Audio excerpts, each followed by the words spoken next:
জাতীয় এবং স্থানীয় সরকার নির্বাচন একসঙ্গে করলে খরচ অনেক কম হবে বলে জানিয়েছেন স্থানীয় সরকার সংস্কার কমিশনের প্রধান ডক্টর তোফায়েল আহমেদ।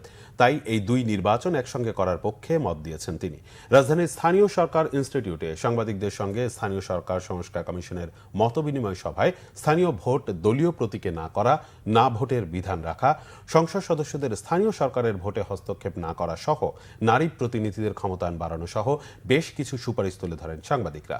পরে নিজেদের মতামত তুলে ধরে কমিশনের প্রধান ডক্টর তোফায়েল আহমেদ বলেন, 2021 থেকে 2024 সাল পর্যন্ত স্থানীয় সরকার নির্বাচনের ভোটে 23,000 কোটি টাকা খরচ হয়েছে বিগত সরকারের আমলে। কিন্তু জাতীয় এবং স্থানীয় সরকারের নির্বাচন একসঙ্গে করলে সরকারের এই খরচ কমে নামবে 600 কোটিতে। স্থানীয় সরকারের প্রতিষ্ঠান ও জনপ্রতিনিধিদের কাজের উপর সংসদ সদস্যরা যাতে অযাচিত নিয়ন্ত্রণ করতে না পারেন সেই সুপারিশ করা হবে বলে জানান তোফায়েল আহমেদ। স্থানীয় সরকারের পার্বত্য জেলাগুলোর ভূমিকা নিয়ে সংস্কারের প্রস্তাব নিয়েও ভাবছে কমিশন।